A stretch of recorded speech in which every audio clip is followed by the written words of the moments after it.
All right, welcome to The Explainer. Today we are going to strip technology down to its absolute core. We're talking about the three fundamental rules that make literally everything with a power button, well, work. So, let's pull back the curtain and see what's really going on under the hood. Have you ever really stopped to think about what's happening inside that cable when you plug your phone in? Or how exactly a room goes from dark to light with just a flick of a switch? It feels like magic, doesn't it? But it's not.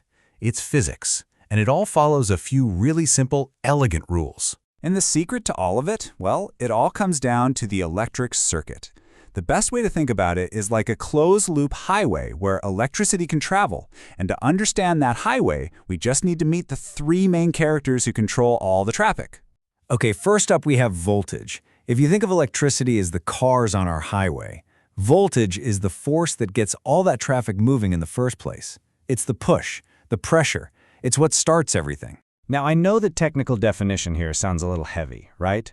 A constant potential difference between its two terminals. Let's just make that way simpler. Imagine our circuit is a big water pipe. Voltage is just the pressure coming from the water pump.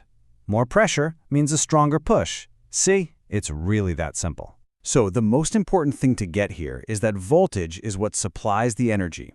It comes in two main flavors. You've got DC, or direct current. That's that steady, constant push you get from something like a battery. And then there's AC, or alternating current, which is the fluctuating voltage that comes from the power outlet in your wall. And we measure all of this in, you guessed it, volts. And when engineers draw this out, they use these special symbols. There's one for that steady push of a DC source, like a battery, and another one, see the little wavy line? For an AC source, like your wall socket. All right, so we've got the push. But what is it actually pushing? Well, that brings us to our second character, current. Current is the actual stuff that's moving. It is the flow. The textbook calls it a constant flow of charge. So, let's go back to our water pipe. If voltage was the pressure from the pump, then current is the actual amount of water flowing past a certain point every single second. It's the rate of the flow. So a current's main job is to keep that specific rate of flow going. And what's really interesting here is that even if the voltage, the pressure, goes up or down, a true current source will try its best to keep that flow constant. We measure this flow in a unit called amperes, or as you've probably heard, just amps. And its symbol in a diagram just perfectly illustrates what it does.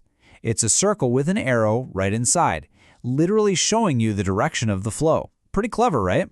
So we have the push, that's voltage, we have the flow, that's current, but you can't just have an unlimited, uncontrolled flow, right? Things would get chaotic. You need a controller. And that brings us to our final character, resistance, the gatekeeper.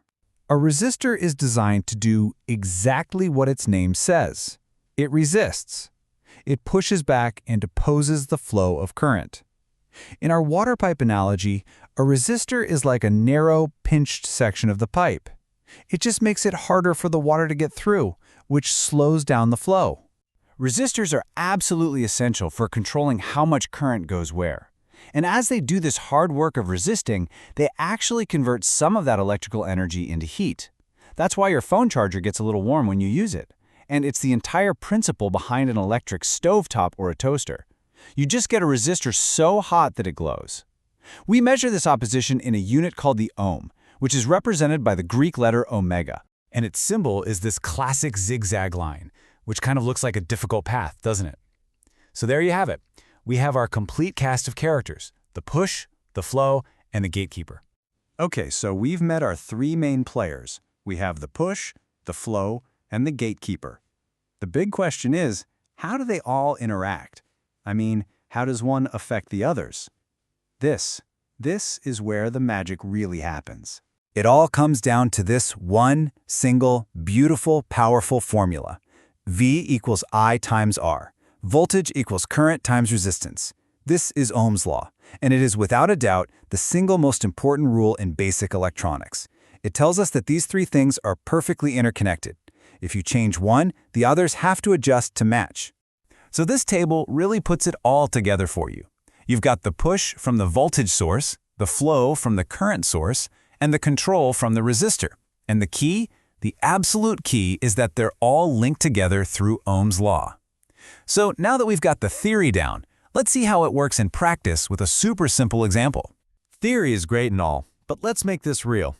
We're going to use Ohm's law to solve a very, very simple circuit problem and see exactly how these concepts work in the real world. Okay, let's look at this setup.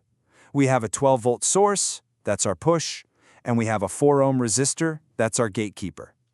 So the big question is, what's the flow? How much current is moving?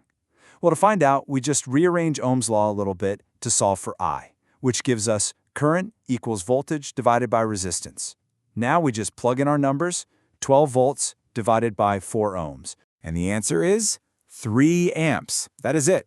With those simple rules, you can predict exactly how electricity is going to behave. It's not magic, it's math. And ultimately, that's the big takeaway here.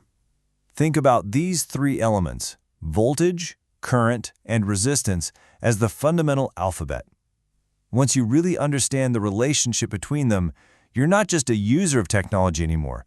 You're starting to understand the language it's actually written in. And that is an incredibly powerful foundation to have. I mean, everything from a simple light bulb all the way up to the supercomputer you carry around in your pocket is built on these exact same principles. So now that you know the rules that govern the flow of electricity, what could you build?